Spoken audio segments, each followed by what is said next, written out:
The government's bizarre experiments in mind control using human guinea pigs.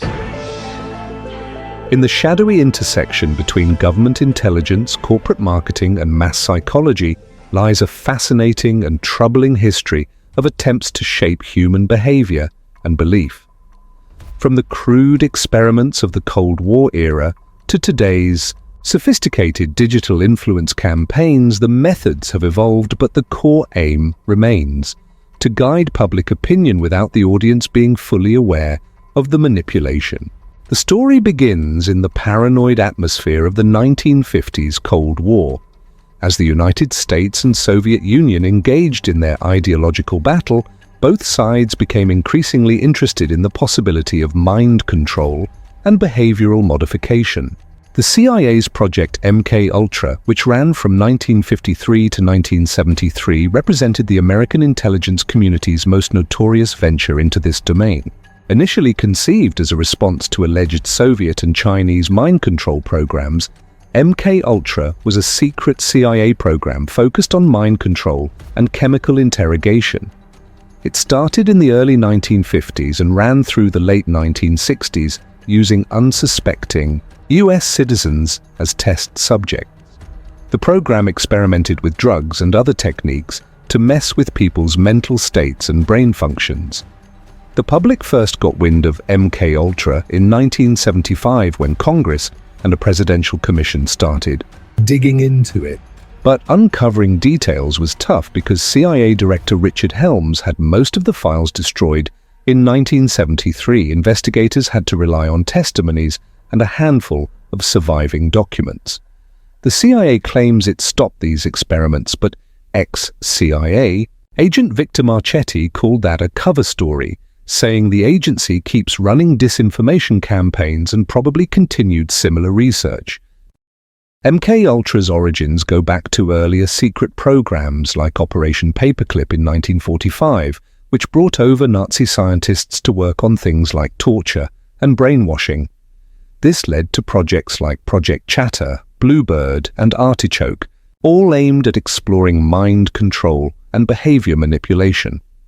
Headed by Dr. Sidney Gottlieb and ordered by CIA Director Allen Dulles in 1953, MK-Ultra was partly inspired by Soviet and Chinese mind control techniques used during the Korean War. The CIA wanted to use similar methods and even came up with wild plans like drugging Fidel Castro. A lot of the experiments were shady. People were often tested on without their knowledge or consent.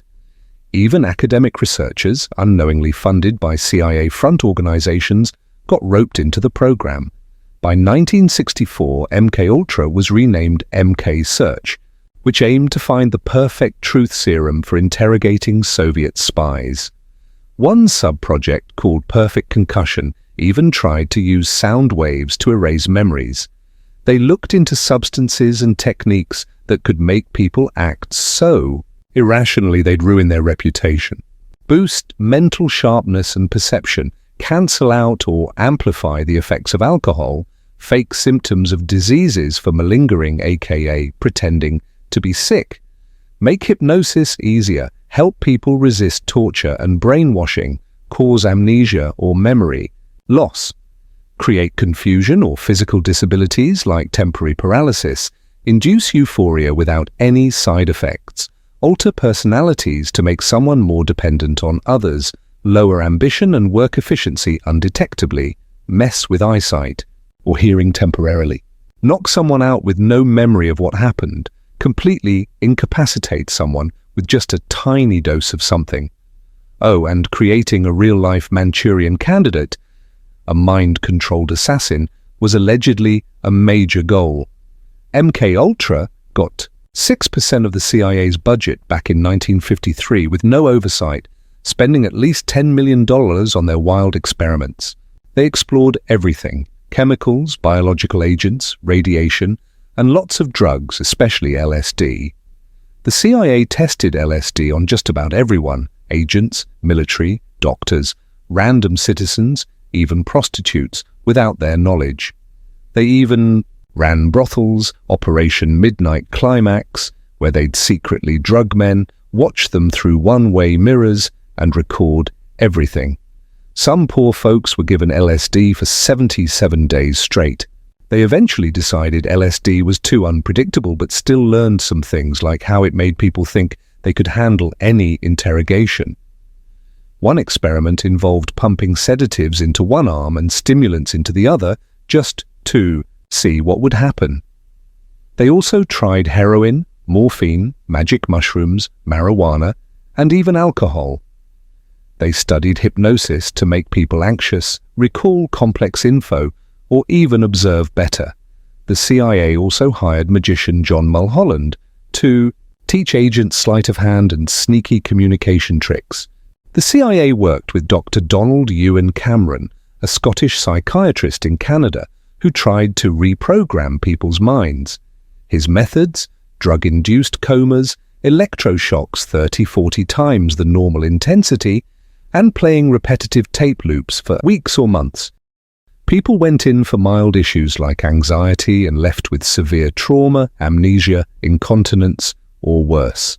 By 1975, it was clear that the CIA and the Department of Defense had been experimenting with psychoactive drugs like LSD and mescaline on people. Some knew about it, but many didn't.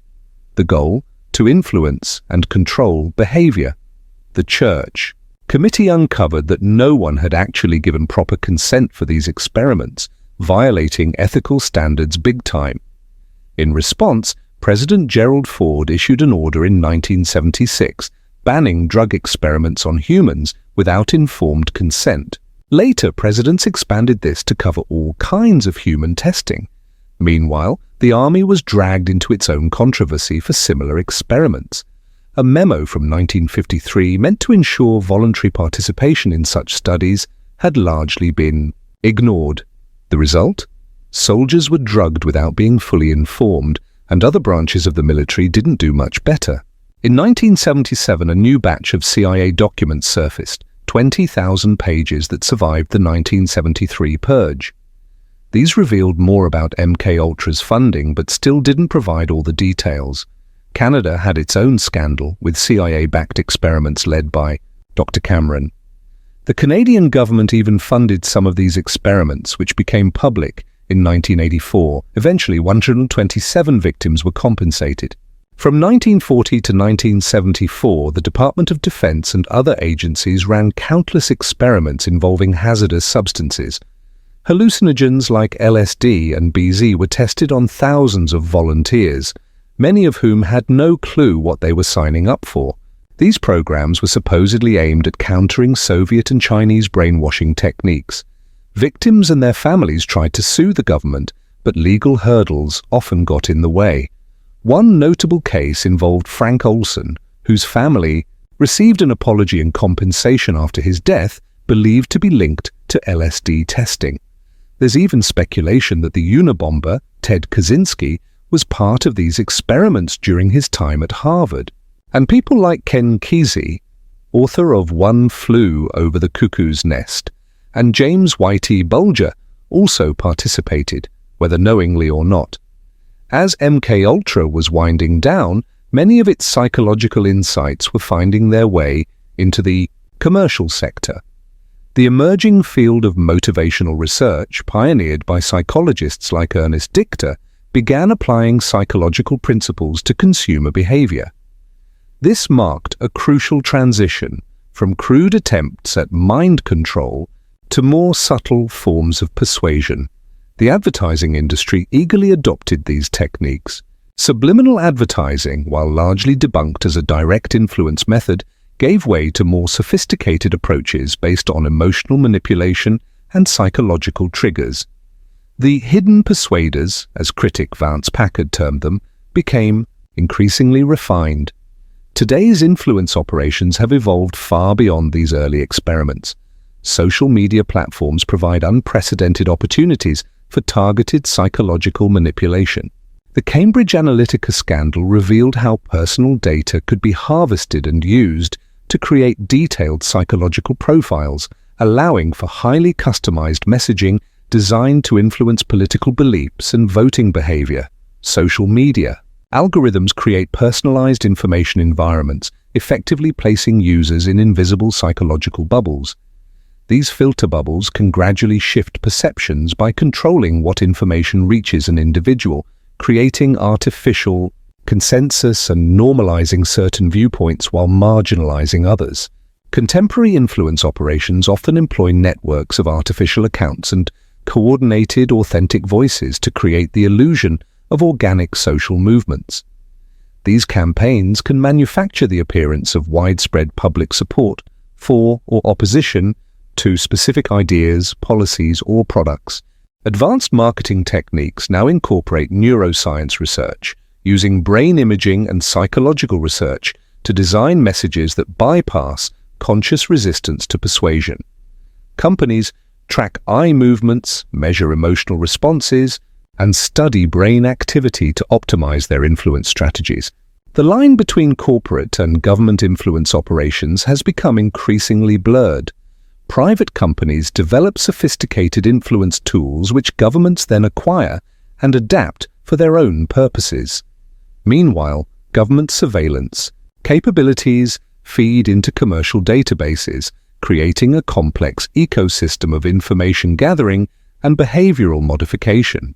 This collaboration manifests in several ways, like government agencies contracting private firms specializing in social media manipulation and opinion mining, corporations adopting military-developed psychological operation techniques for marketing, the sharing of behavioral data between public and private entities, joint development of artificial intelligence systems for predicting and influencing human behavior.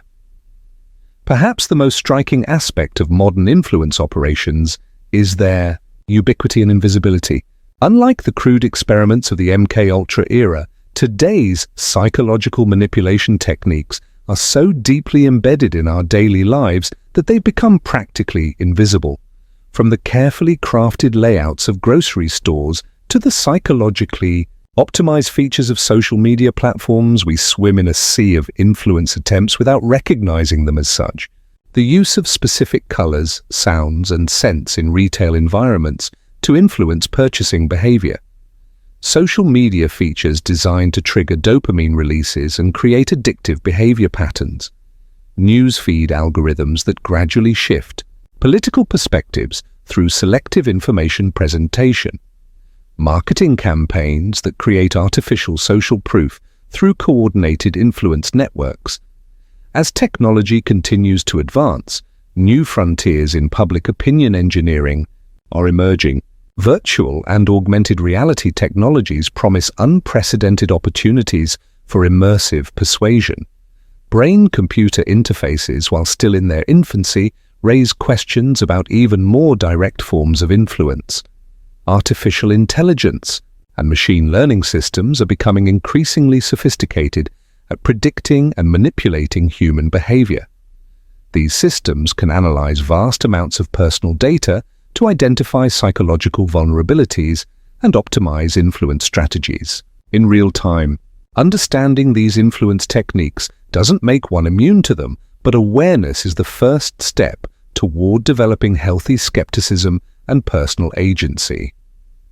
Critical thinking skills, media literacy, and understanding of psychological manipulation techniques are becoming essential survival skills in our hyper-mediated world.